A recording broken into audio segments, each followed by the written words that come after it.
Hey guys, welcome back. It's that time of the week again. It's Monday, so that means it's time for another Monday Night Raw review. Um, I'm going to try to keep this one short because last week Raw was 3 hours, so my review was 45 minutes, and people were lazy and they didn't want to watch the whole 45 minutes. So since this was only 2 hours, the video should be shorter, and hopefully people will watch it. I mean, I try to include all the information in there so people can, if you miss Raw, you can find out what happened. I can give my opinion on it. I didn't mean for it to be 45 minutes. Sometimes I go overboard, but hopefully, if Raw does go 3 hours every week, I'm not sure how that's gonna last. That's why I did a video on Raw being 3 hours, good or bad, because I don't know if it's gonna last that long. Hopefully, if Raw does go 3 hours permanently, all my reviews won't be 45 minutes because if they are, people won't watch them. Obviously, I learned that last week. So I'm going to try to keep my videos shorter because some people have a short attention span. And right now, I'm sorry for the late video. I normally do all my videos after 12, so it's 12:11 a.m. right now. And this is Monday Night Raw review for 6/18/2012. I have a little bit of chips right here, so I may get hungry during this review. So if you hear me eating something, you'll know what it is. I'll try not to talk with food in my mouth. But anyway, this is WWE RAW from Long Island, New York. If you were there, if you lived there, you probably know that Raw was live in your city. This was a special Raw because I'm not sure if it's show number 995. The 1,000th episode is coming July 23rd. Cindy Crawford was on Raw, but I'll get back to that a little bit later. The show actually opened with Mick Foley. Um, he came out and talked. I don't know if he was hinting at becoming possibly a Raw general manager. I don't know. If Mick Foley became general manager, it could be a good thing. Either him or Teddy or Edge. Triple H, I'd rather him stay COO. I think him being COO and Raw general manager wouldn't mix all that well. And basically, he sets up a match, which will be Kane and Daniel Bryan versus Sheamus and CM Punk. And I must say, sorry for anybody that's from Long Island, New York, but the crowd reaction on Raw was just horrible. Did you hear the way they were reacting? It was just horrible. Like when people came out, like there weren't no cheers. I mean, the crowd reaction was just horrible. They shouldn't have even done a show there. I can see why they don't do many. The crowd reaction was horrible. I mean, I don't know. They were just chanting random stuff. It was just, if you listen to it, if you missed it, go back and listen to it. It was just, I expected a bigger reaction from the crowd, but I don't know. I mean, I've been to SmackDown twice. I wanted to go to Raw, but when I was there, the crowd was live, but this crowd was just horrible. I don't know what was up with that. And also, in the beginning, they announced that John Laurinaitis will do his farewell on Raw. Um, if you didn't know, the Big Show lost yesterday, so John Laurinaitis was officially fired. Not yesterday, because today's Tuesday, but on Sunday he was fired. Um, and also, check out my No Way Out predictions video on my channel. About 75% of everything that I predicted came true on my No Way Out predictions video. And also, I want to say about 60% of my Raw predictions video came true. So my No Way Out and Raw predictions video on my channel. Check them out. Two different videos, but half the stuff I predicted came true. Then after that, after Mick Foley's in the ring, Laurinaitis, he doesn't have a hub around because Vince McMahon drove that off the stage last week. He walks up with his crutches. The crowd's chanting, "You got fired." He's basically, then he announces another match, handicap match. It was originally set for Cena versus The Big Show, Otunga, and Laurinaitis. But that changes at the end. I'll get to that a little bit later on. Man, I want to say throughout the whole show, it was bad camera angles. Like every 2 or 3 months, like the camera angles are just horrible. Like where the camera people were tired from No Way Out. Like, did you see how they kept messing up the angles? Like the camera was pointing at the wrong way. Maybe I'm the only one to notice that, but it's like every 2 or 3 months they have horrible camera angles. Like, just watch the show and you see how they messed them up. And sometimes you can see the other camera person. Like, sometimes they did it on purpose, but it was just the way they were shooting was just horrible. Like, I don't know what was up with the camera people, what they knew or what, but the camera angles were just horrible throughout the whole show. I can hold the camera better than that. But then we have Sheamus and CM Punk versus Kane and Daniel Bryan. It was a main event. They started with a main event on Friday Night SmackDown. And check out my SmackDown review, and I didn't like that. And now they start with another match. This match could have been a main event.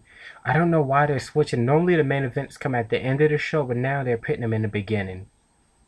Is that to keep the crowd's attention throughout the whole show? I don't know, but they started with a main event match. The two. I wrote something down and I have no idea what that means. Okay, Punk, he wanted No Way Out. So he's been a WWE champion for 211 days, fourth longest reign. He beat Triple H. The crazy thing they're having during the match is AJ comes out dressed as Kane. Now this corroborates with what I've been talking about, the four-way love triangle between Dan Bryan, CM Punk, Kane, and AJ. Before she had CM Punk shirts, they were cut up like halfway belly shirts. Before she was dressed up as CM Punk, she had the CM Punk shirt. Now she comes out with a Kane mask and a red and black, wrestling attire. Kind of crazy. She gets Kane attention for the second time. This is the second time she made Kane lose the match. Kane is distracted, as I figured anybody would be if AJ came running out. But in the end, Sheamus and CM Punk were able to pull off the win. During the match, CM Punk was able to pull off a nice dive through the outside the ring. Like I say, anytime CM Punk and Daniel Bryan go against each other, it's always a good match. I mean, they're good technical wrestlers, like I say in all my other videos. Just making sure I capture everything. And then I wrote a lot of stuff. Before that, they show a segment with Laurinaitis and Otunga backstage. Otunga needs a push. I mean, he hasn't been doing anything. He's in a match like every 2 weeks. One thing he does is drink coffee. How does he get paid for that? Since Laurinaitis is fired, hopefully he will be in more matches. I mean, I'm not saying he's good enough to be a WWE champion, but he should be used more. Now that Laurinaitis is gone, we should see him in more matches. And then the match that kind of shocked me, Ziggler versus Swagger. Like I said on my SmackDown review, Ziggler is way better without Swagger and Vicky because they are holding him down.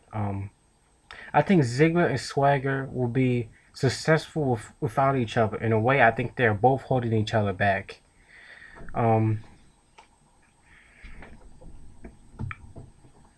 up. Pause for a moment. I wrote this down. CM Punk was able. They won the match. CM Punk and Sheamus. CM Punk did go to sleep and Sheamus did the bro kick, and that's how they won. Okay. Now back to the Ziggler and Swagger match.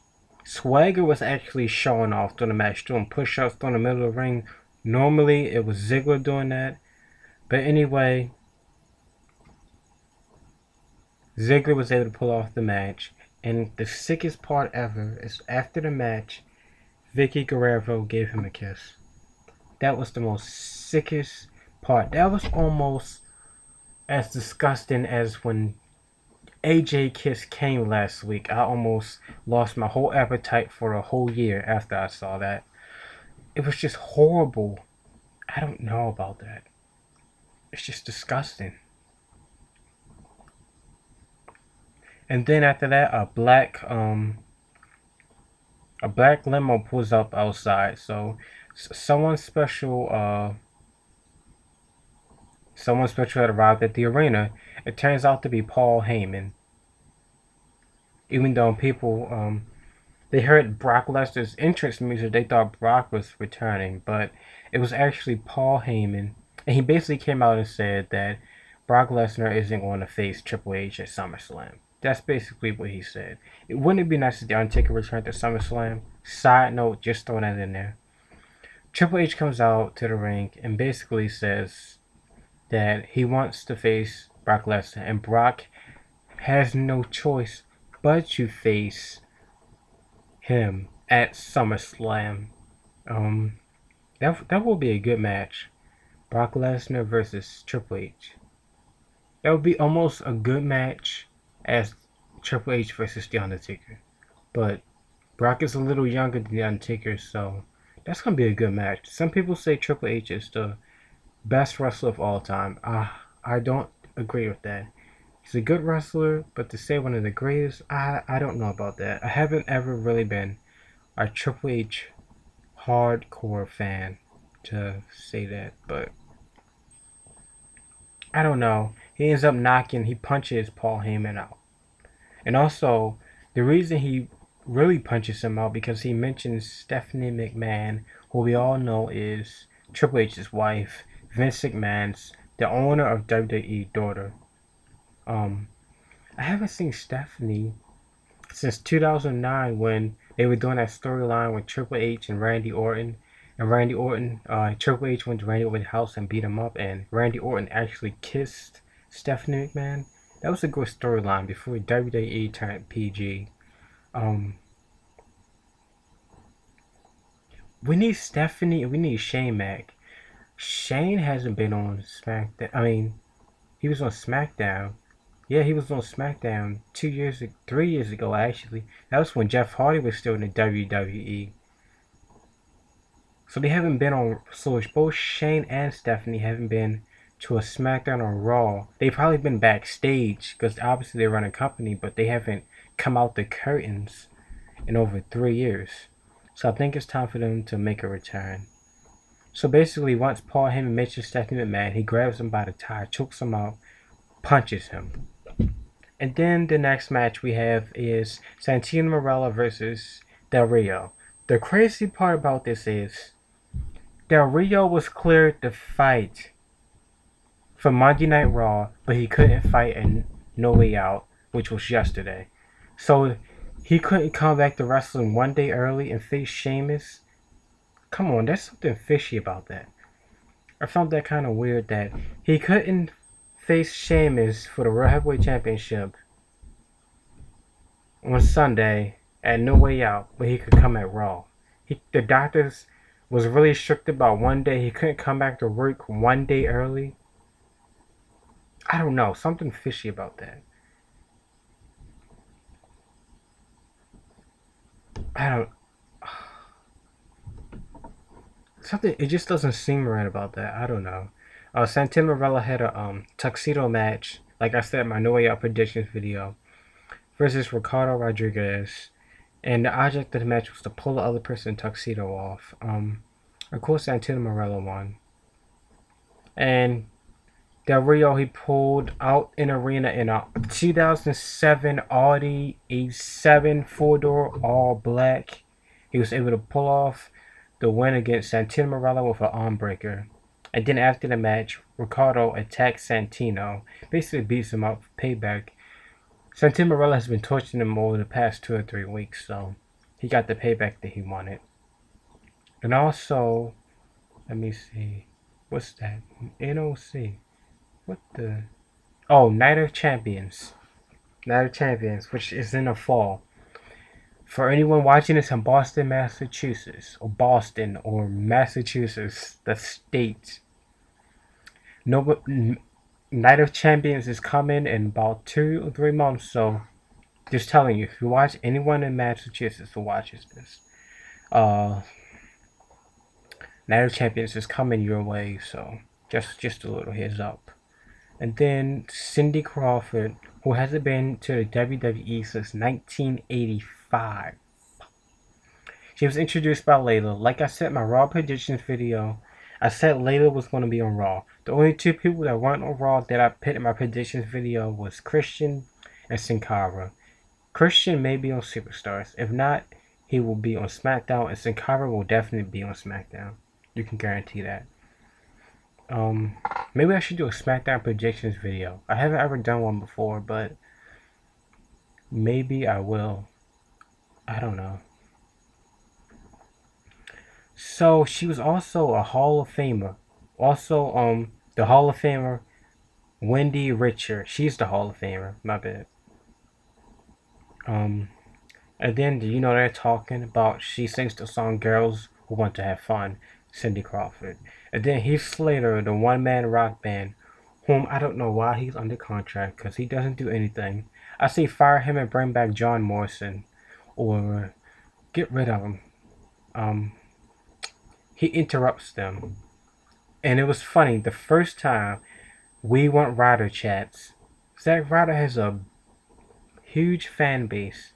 I forgot he's from Long Island, New York. That's why they were chanting that. I just realized that he's from Long Island, New York. He was on Superstar so, but he wasn't on SmackDown because he tweeted, "I just finished the show at Superstars." I didn't know they taped Superstars the same day as Raw. Cause I thought when I went to SmackDown, they taped Superstars before they did SmackDown. So they tape Superstars now before they do Raw. I don't know.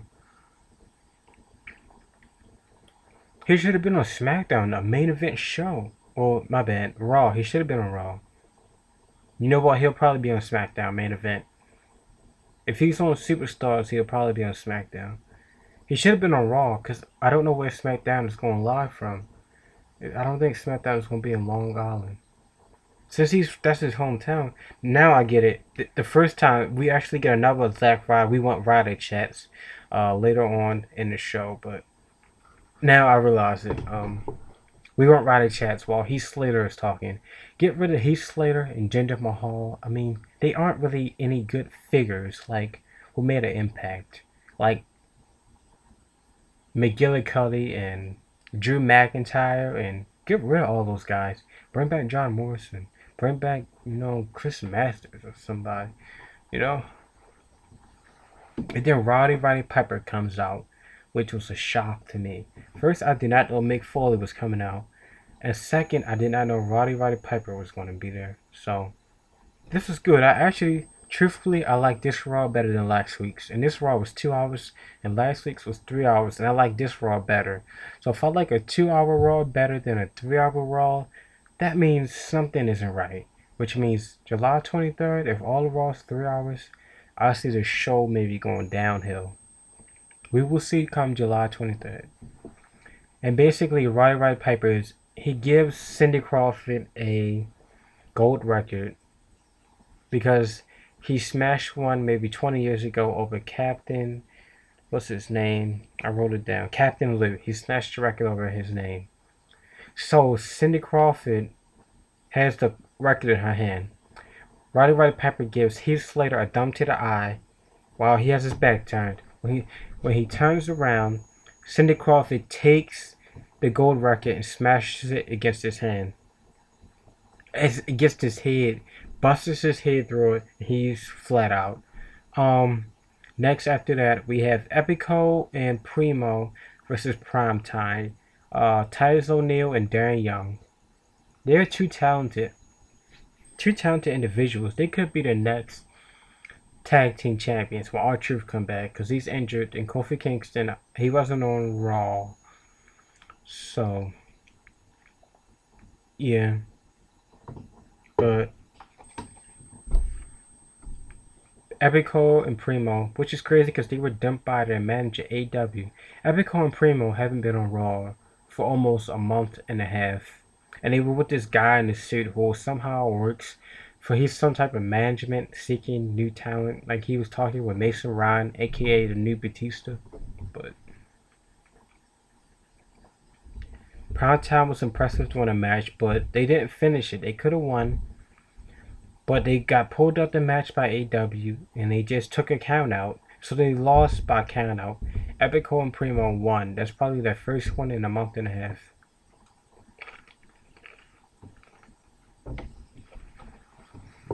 And then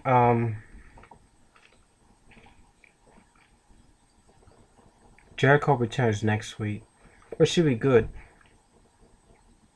WWE had no choice but to bring back Jericho.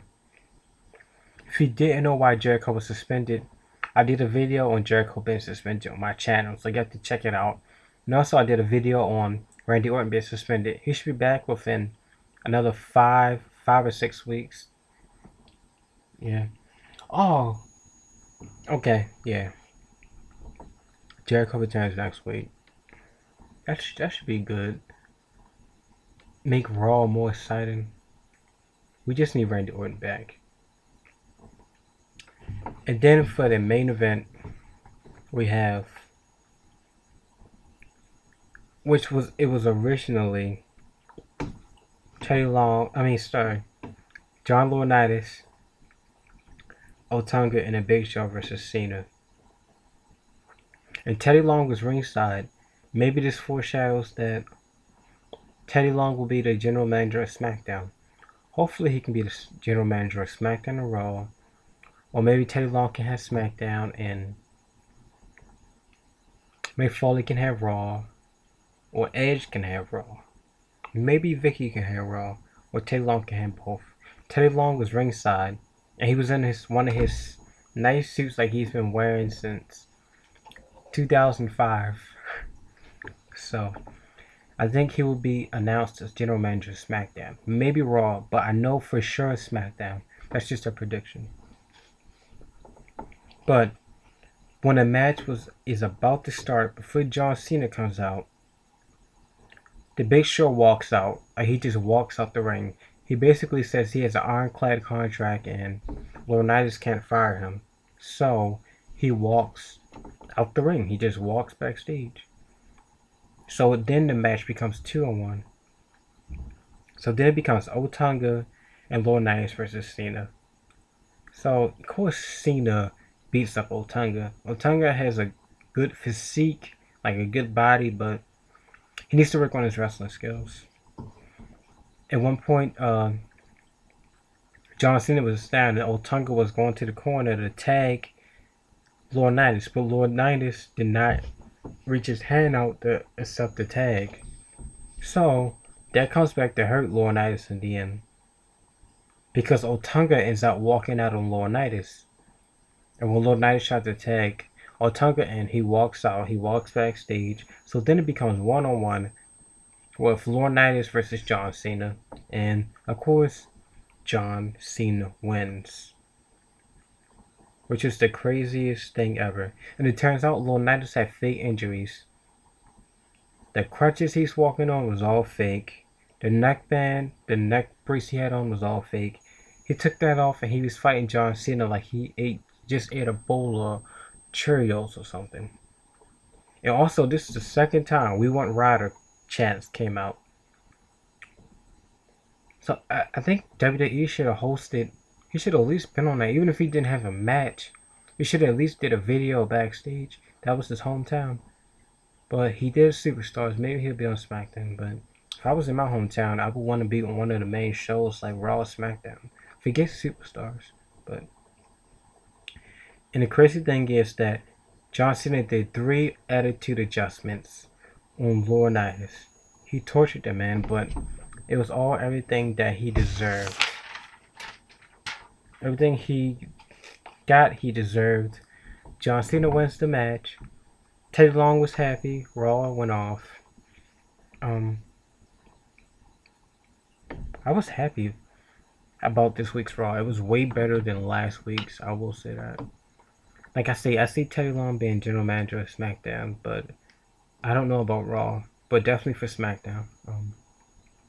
For out of 5 stars, I give this a 4.75. I don't give it the other 2.5 because it would have been nice to see Sin Cara on here, but it was way better than last week's because they brought back Hall of Famers. They had Cindy Crawford, they had Mick Foley, we had Roddy Piper. It was way better than last week's Raw. Give it 4.75 stars, not 5. It could have been 5 stars, but I wanted to see Sin Cara on there. Maybe it could have been more exciting, or Brock Lesnar would have been there, but it was good. It was way better than last week's. That's it. My Raw review. Do one every week. This is my 5th week, a month, and first week doing these reviews. Wow, doesn't even seem like that long, but hopefully I'll continue to do these. Like I said, check out my No Way Out predictions video and my Raw predictions video on my channel, and also later on this week, like I always do. I'm not sure what I'm gonna do. Today's Tuesday. Not sure what I'm gonna do Tuesday or Wednesday as far as video wise, but Thursday I will do my Superstars review, my TNA review for my TNA fans, and also Friday Night SmackDown review. And like I say every time, if you like this video, you can like it. If you dislike it, you can dislike it. You can leave a comment. You will get a response within 24 hours. And make sure you subscribe and check out my channel.